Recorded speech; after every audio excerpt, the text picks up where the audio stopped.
Baik, Assalamualaikum warahmatullahi wabarakatuh.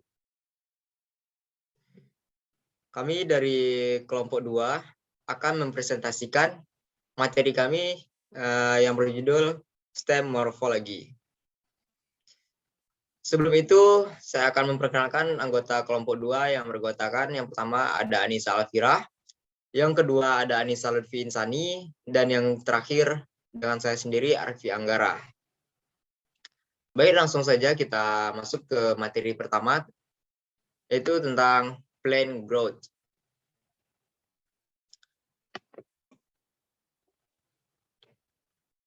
Growth is the process of increasing the number of protoplasm of cells in organism accompanied by an increase in size, weight, in number of cells that are irreversible to their previous state. While the notion of development in principle is the stage of progressive change that occur in the lifespan of the organism without distinction. Aspect of the organism is next.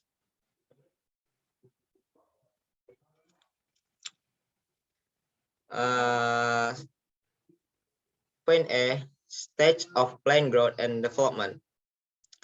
Plant growth and development begin with seeds germination. The sprouts then develop into perfect little plants. After growing to a certain size and age, the plant will develop to form flower, fruit, or seeds as a means of reproduction. Seperti yang kita lihat di gambar di samping, yaitu biji yang berasal dari buah terlebih dahulu, kemudian berubah menjadi kecambah, kemudian tumbuh menjadi pokok atau pohon, kemudian dari pohon tumbuhlah bunga, kemudian dari bunga tersebut kemudian dilanjutkan dengan berbuah, begitu seterusnya.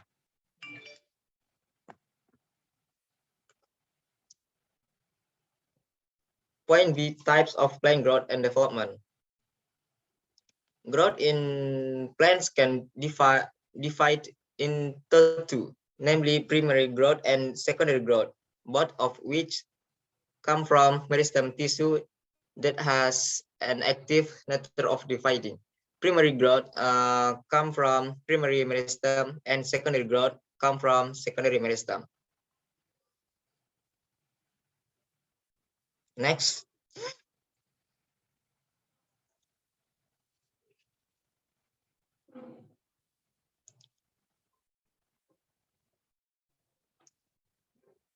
Untuk jenis yang pertama ada primary growth atau pertumbuhan primer. Apa itu pertumbuhan primer? Pertumbuhan primer adalah pertumbuhan yang terjadi akibat aktivitas jaringan meristem primer atau disebut juga meristem apikal. Untuk yang kedua ada secondary growth atau pertumbuhan pertumbuhan sekunder. Apa itu pertumbuhan sekunder? Pertumbuhan sekunder disebabkan oleh aktivitas jaringan meristem sekunder seperti pada jaringan kambium pada batang tumbuhan dikotil dan gymnospermae. Next. Kemudian faktor-faktor mempengaruhi pertumbuhan dan perkembangan tanaman, yaitu ada faktor dari dalam, yaitu internal faktor. Apa saja yang mempengaruhinya? Ada genetics atau genetika, kemudian enzim dan hormon.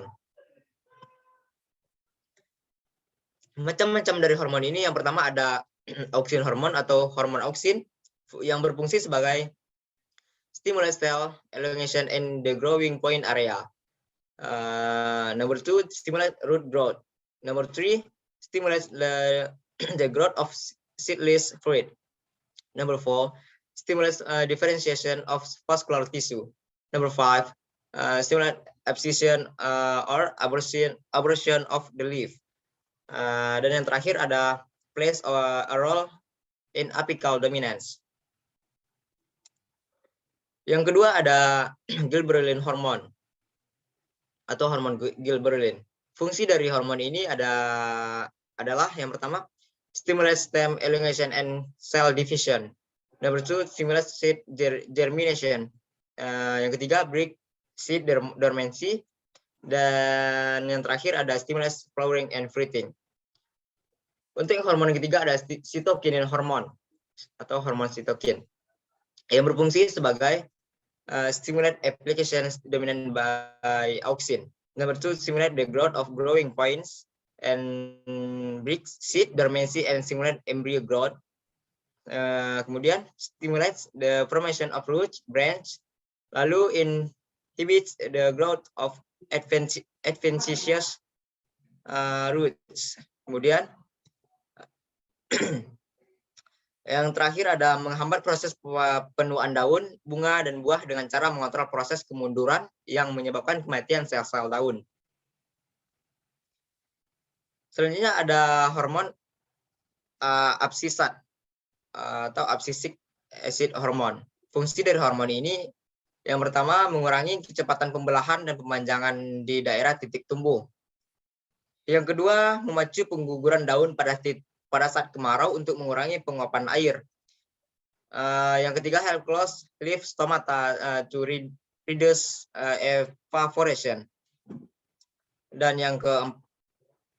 selanjutnya triggers various types of plant cell to produce ethylene gas. Dan yang terakhir, stimulate seed dormancy so it does germinate.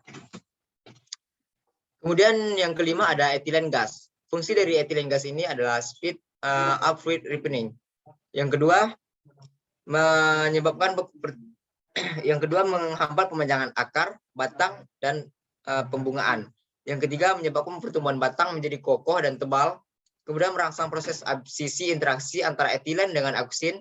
Dan yang terakhir memacu proses pembungaan interaksi antara etilen dengan gilberellin, mengontrol rasio bunga jantan dengan bunga betina pada tumbuhan monoecious. Kemudian yang keenam ada thromalin acid or1 hormone. Dan yang ketujuh ada kalin hormone produce in meristem tissue, stimulate of the growth of plant growth organ. Jenis dari hormon kalin ini ada 4. Yang pertama ada pitokalin yang berfungsi sebagai stimulate leaf growth. Yang kedua kaulokalin, stimulate stem growth. Dan yang ketiga ada rizokalin yang berfungsi sebagai stimulate root growth. Dan yang terakhir ada antokalin yang berfungsi sebagai stimulate flower and fruit growth atau memacu pertumbuhan bunga dan buah. Adapun faktor yang kedua ada yaitu faktor dari luar, external factor. Yang mempengaruhinya itu ada temperatur, sunlight, nutrient and water, rainfall, height of place, and land atau tanah. Next, untuk materi selanjutnya ada stem properties and function.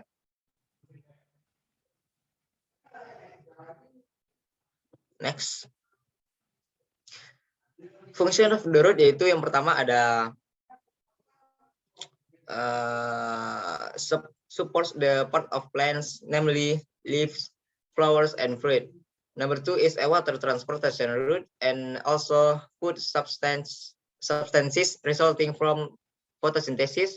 Number 3 helps a respiratory process because the oxygen can enter the lenticel.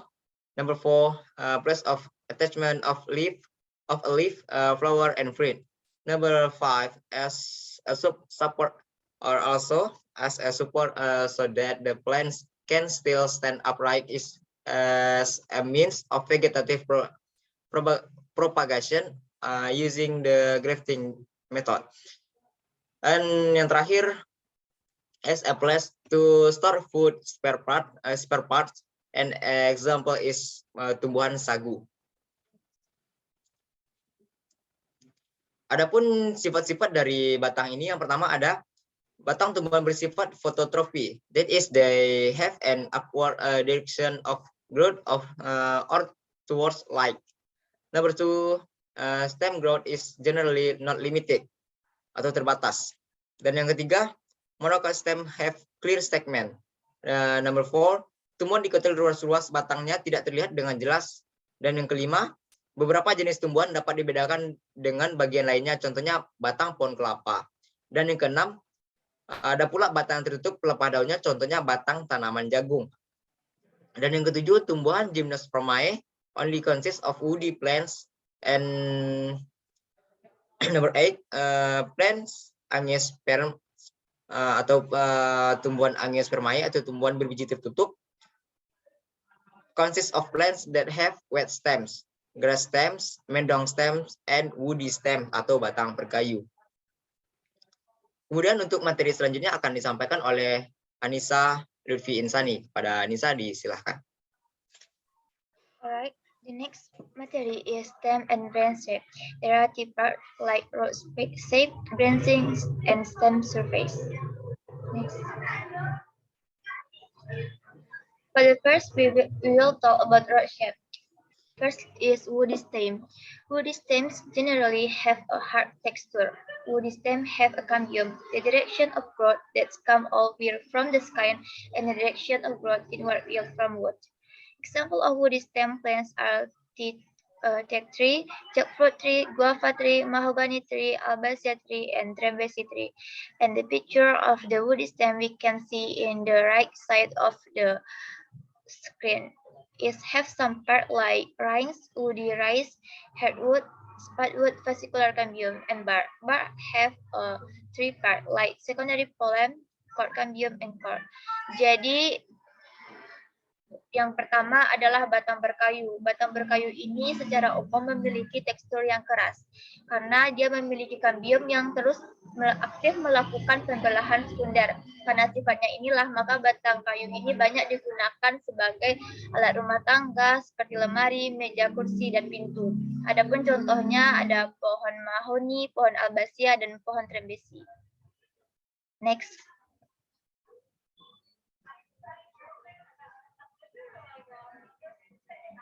Number 2,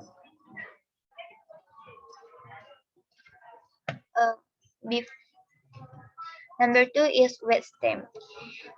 Wet stem have the main characteristic of soft, juicy, and short. Because of its short nature, the stems are not hard and easy to cut. Example of soft-tuned plants included banana tree, spinach, water henna, watercress, and kale.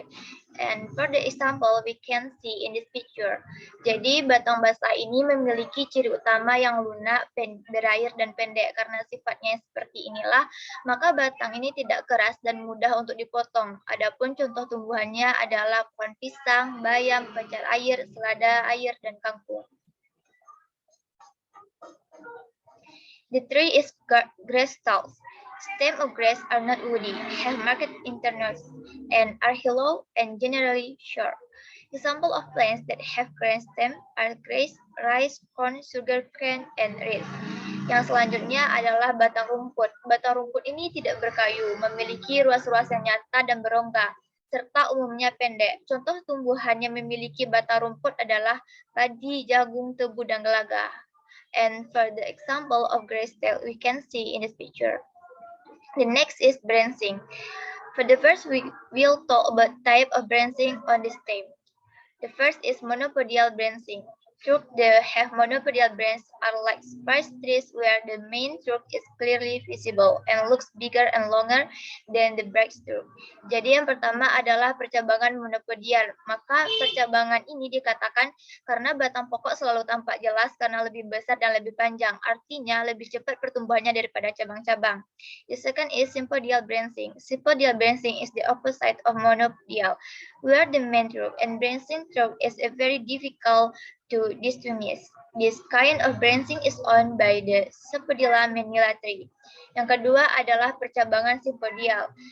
Jika batang pokok sulit ditentukan karena dalam perkembangan selanjutnya mungkin menghentikan pertumbuhannya atau kalah besar dan kalah cepat pertumbuhannya dibandingkan dengan cabangnya. Contohnya adalah sawo manila.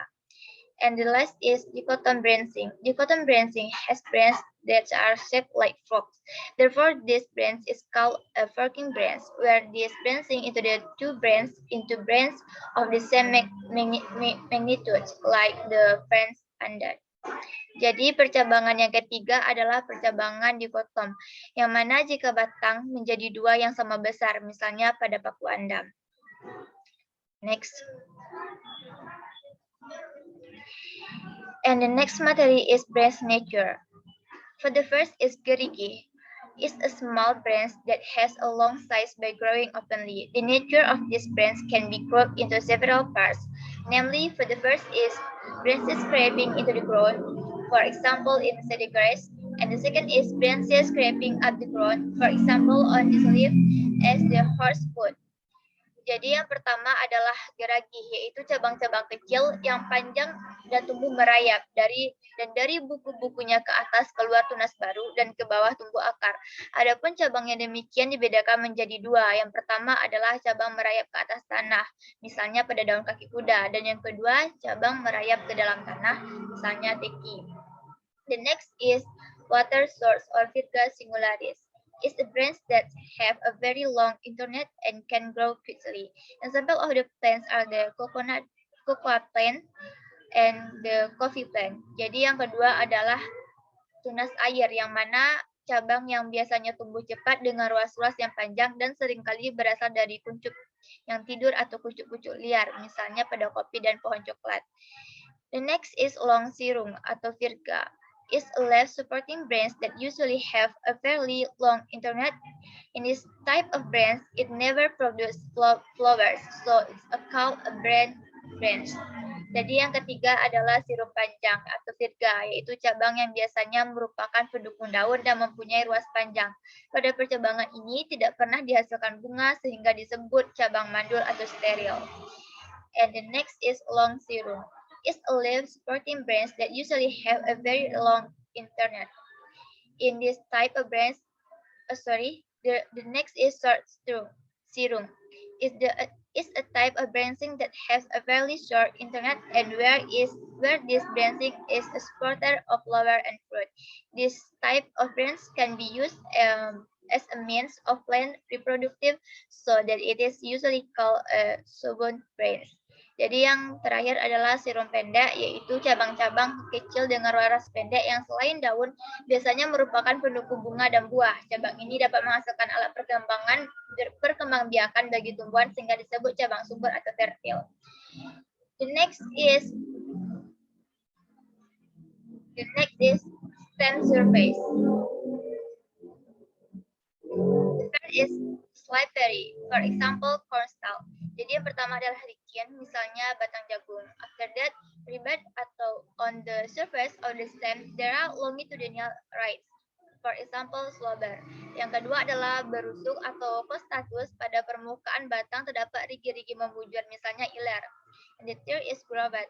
If longitudinal stem, there is a clear groove, for example, Carius peruvianus. Jadi yang ketiga adalah beralur. Jika membujur batang terdapat alur yang jelas, misalnya Carius peruvianus. And the next is wing. The angel square stem have a disc width, for example, sweet potato. Yang selanjutnya adalah bersayap, yang mana pada batang-batang persegi sudutnya mengadakan kelebaran tipis, misalnya ubi. After that is hairy. The example is tobacco. Yang selanjutnya adalah berambut atau pil khusus, misalnya pada tembakau. And next is thorny. For example is rose. Selanjutnya adalah berduri, contohnya pada batang bunga mawar. The next is soul leaf marks. For example is papaya. Selanjutnya adalah yang memperlihatkan bekas daun, misalnya papaya. After that, soul trees or supporting leaves. For example jackfruit. Dan selanjutnya memperlihatkan bekas daun penumpu, misalnya nangka. And so many lenticel, for example is segon.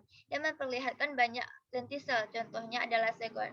And the last is other conditions, such as for example Echolocapitulus tree. Jadi pada yang terakhir adalah keadaan lainnya seperti lepasnya kerak, misalnya pada pohon kayu putih. Alright, that's all my material. Thank you.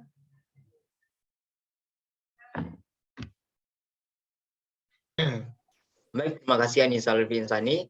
Untuk materi selanjutnya akan disampaikan oleh teman kita Anissa Alfira. Pada Anissa, disilahkan. Okay, the last is direction of growing stems and branches. The direction of stem growth is the position of the direction of stem growth against the soil surface. So, direction of growing stems and branches. The first is perpendicular, contohnya pada pepaya. Hang, contohnya pada anggrek. Lying down, contohnya pada semangka. Spreading stems above the ground. Each root out of the root, for example in sweet potato atau ubi jalar. So the next is nodding. The stem grows perpendicular to the top, but the tip bends down again. For example is sunflower atau bunga matahari. Climb. Pelekatan batang dibantu oleh beberapa, yaitu contohnya pada akar lekat, pada sirih, akar pembelit pada vanili, cabang pembelit pada anggur, daun pembelit pada kembang, kembang sungsang, tangkai pembelit pada kapri. Lalu yang terakhir ada duri daun misalnya pada rotan, kait misalnya pada gambir. The next is membelit atau convolute. The trunk itself raised but wrapping around the climb pole. Winding direction, twist of the left, and twist of to the right. Contohnya pada kembang telang dan pada gadung. The next is modified type of road. Beberapa modifikasi pada batang, ada beberapa yaitu pada atas permukaan tanah, dari modifikasi batang dari subaerial, dan modifikasi batang yang terdapat di bawah permukaan tanah. Modifikasi batang dari aerial atau yang berada di atas permukaan tanah, yaitu satu, batang yang teradopsi menjadi lempengan. Contohnya pada carrot atau wortel, dan pada turnip.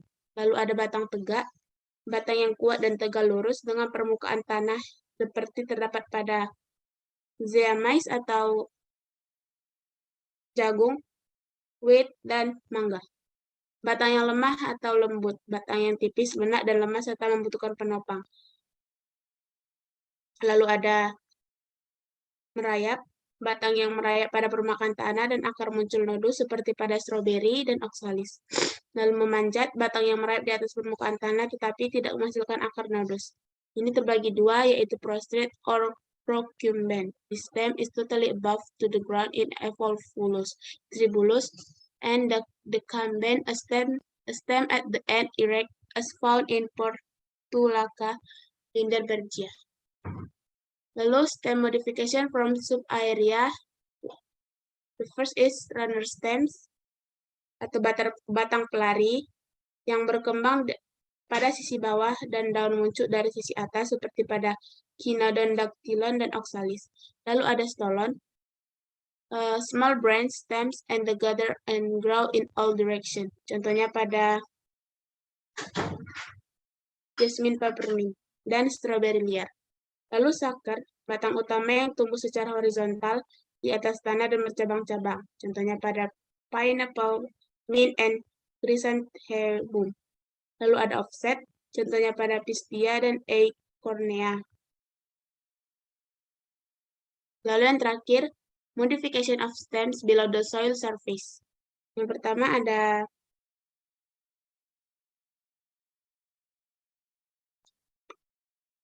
umbi atau bulbs is the end of the stem that is below the soil surface and the inlet. Contohnya pada tanaman potato atau kentang. Lalu ada rhizoma is a fleshy stem and grows horizontally below the soil surface. Contohnya pada ginger dan turmeric. Lalu ada corm is a condensed stem that grows vertically below the soil surface. Contohnya pada colocasia, alocasia, zamkine, saffron, gladius, and colchicum. Lalu ada bulbs atau umbi lapis yang merupakan batang yang terestruksi dan memiliki lempeng dan dikelilingi oleh sisik-sisik daun.